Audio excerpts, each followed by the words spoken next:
Bonjour à tous, bienvenue sur Acteurs Publics TV. On est ici au congrès de l'ADCF, l'Assemblée des communautés de France, à Nantes. J'ai le plaisir d'accueillir le député de Saône-et-Loire, Rémi Révérotte. Bonjour. Bonjour. Vous intervenez sur ce congrès sur la question des finances et de la fiscalité locale. Alors, on est en plein marathon budgétaire à l'Assemblée nationale. À quoi doivent s'attendre les intercommunalités, le bloc communal? Moi, je crois que la démarche qui est entreprise aujourd'hui par le gouvernement, c'est une démarche au fond pragmatique. Donc déjà, pas de nouvelles lois, style loi NOTRe, parce qu'il faut un temps de digestion par rapport à des sujets aussi importants. La loi NOTRe vient de passer finalement, c'était en 2015, elle a trouvé ses pleins effets depuis le 1er janvier dernier. Bon, il faut un temps pour mettre en place les nouvelles intercommunalités. C'était quand même une mini-révolution. On est passé de près de 2000 intercommunalités à 1200 intercommunalités sur le territoire. Ça a été quand même véritablement une bourrasque nécessaire, utile, de renforcement de l'intercommunalité, mais indiscutablement, il faut aujourd'hui faire une pause. Donc pas de nouvelles réformes institutionnelles territoriales. Est-ce qu'il faut ajuster peut-être la loi NOTRe que vous évoquez sur certains points? Est-ce qu'il faut intervenir sur le levier fiscal, selon vous? Alors moi, je ne suis pas pour qu'on remodifie, d'ailleurs il y a un débat aujourd'hui à l'Assemblée, la loi NOTRe, il faut qu'elle soit appliquée, y compris sur assainissement et eau potable, en compétences obligatoires. Je pense qu'il faut l'emmener jusqu'au bout, mais en même temps, il faut ce temps de repos. Alors sur la fiscalité, autre pragmatisme, l'affaire de la taxe d'habitation. Alors j'entends des choses épouvantables, sur 30% de taxes pour 80% des ménages qui vont faire l'objet d'un dégrèvement l'an prochain. Je rappelle, c'était une mesure qui a été annoncée dans la campagne électorale. Premier élément. Bon. Alors qu'on a vécu par le passé des mesures que l'on découvrait comme ça au fil du mandat. C'est la mise en œuvre qui n'a peut-être pas été suffisamment expliquée visiblement. Les 80% des contribuables qui seraient exonérés sur le temps du mandat, ça a été parfaitement dit et annoncé. Alors pourquoi ça ? Pour une simple et bonne raison, et on est tous d'accord là-dessus, c'est que cette taxe d'habitation, elle est parfaitement injuste, elle est parfaitement assise, elle défavorise notamment les villes-centres qui à une époque portaient seules la centralité par rapport à d'autres territoires, et donc il était important à un moment, alors soit on menait la révision des bases, il faut la faire la révision des bases, pour d'autres raisons.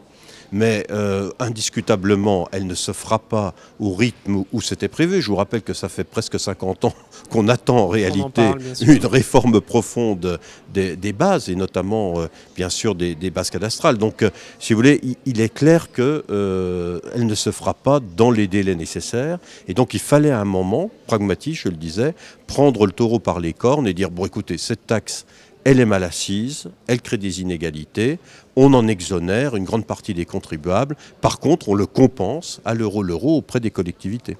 Et ça, ces enjeux de compensation sont bien expliqués, suffisamment bien expliqués selon vous? Parce que les élus disent... il y a une inquiétude qui se conjugue en plus à d'autres réformes. La demande d'économie à hauteur de 13 milliards sur l'ensemble du quinquennat. Tout ça crée un climat un peu autre pragmatisme. Compliqué.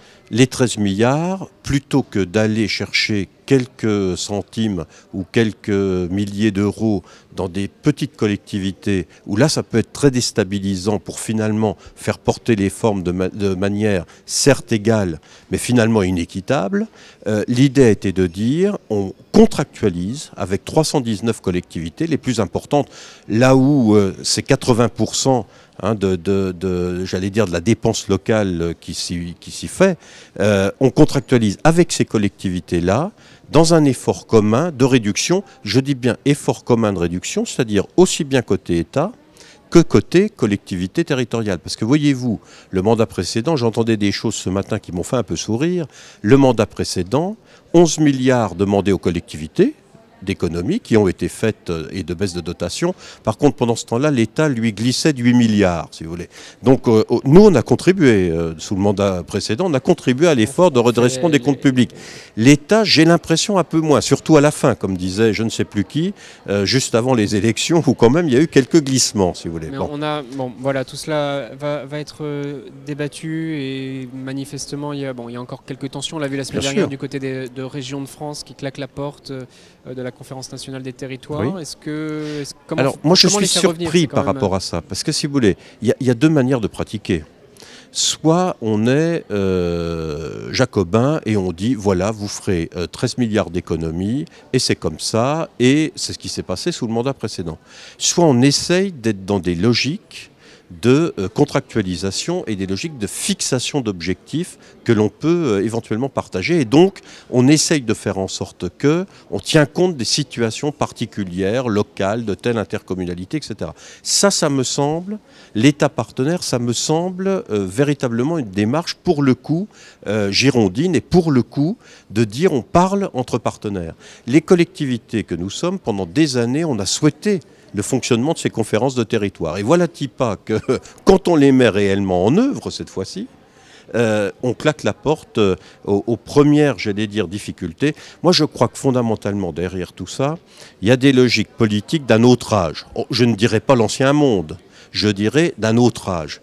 Et je souhaite qu'on franchisse le pas, véritablement, d'un vrai girondisme, c'est-à-dire où il y a un partenariat entre l'État et les collectivités, avec des objectifs que l'on peut se fixer en commun, de partage des efforts, mais aussi de partage des initiatives. Pour ça d'ailleurs qu'un fonds va être créé pour mettre en valeur l'innovation et l'initiative locale. Ça me paraît essentiel de montrer que dans nos territoires, il se passe des choses formidables, les aider à bien sûr émerger, mais aussi les valoriser. Et peut-être les valoriser, vous le dites. Pour revenir sur les enjeux, les discussions de ce congrès de la DCF, Rémi Ribeyrotte, vous l'avez dit, les fusions d'intercommunalités,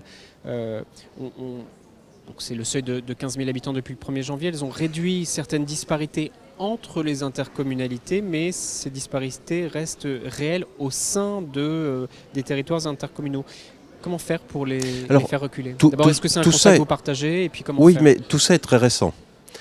Pour l'instant, c'est la mise en œuvre. Moi, je crois beaucoup à l'organisation des solidarités à l'intérieur de ces intercommunalités. Alors, pas évidemment le 2 janvier 2017, alors qu'on l'a mis en place le 1er janvier. Mais par à la fois des mécanismes de fonds de concours, de solidarité interne, de pacte financier, je crois beaucoup qu'on organisera à terme justement une plus forte solidarité entre l'urbain et le rural. C'est l'un des enjeux, évidemment. Moi, ma communauté de communes, son slogan, c'est ville ou campagne, les deux c'est mieux. Vous imaginez bien que le thème choisi par l'ADCF cette année, ça me va très bien. Juste derrière, vous l'avez vu. Les défis des solidarités, ville-campagne. Bien sûr. Clairement, il y a un enjeu. On parle ce matin, aujourd'hui, de services publics qui reculent, de territoires un peu désœuvrés, d'un besoin d'accompagnement et un besoin de solidarité. Dans l'intercommunalité dont j'ai été élu jusqu'en juin, on a mis en place, aux côtés de la ville-centre, 4 pôles de services de proximité. Et on fait jouer un principe de subsidiarité, c'est le grand Autunois-Morvan, c'est-à-dire qu'on fait en sorte que tout ce qui peut se faire au plus près du terrain, par des services publics ancrés, maintien d'écoles, maintien de services administratifs de proximité, c'est ça qu'il faut qu'on construise petit à petit, je crois, les uns les autres, c'est-à-dire une solidarité entre urbain et rural à l'intérieur des intercommunalités. Et moi, je suis un défenseur de la loi NOTRe, je le dis franchement. L'ancien monde avait du bon, finalement. Et puis j'espère que le nouveau aura encore du meilleur. C'est ça l'objectif. 2015, la loi NOTRe. Merci beaucoup, Rémi Ribeyrotte, pour cet échange. Merci. Merci à vous. À bientôt. À bientôt sur Acteurs Publics TV.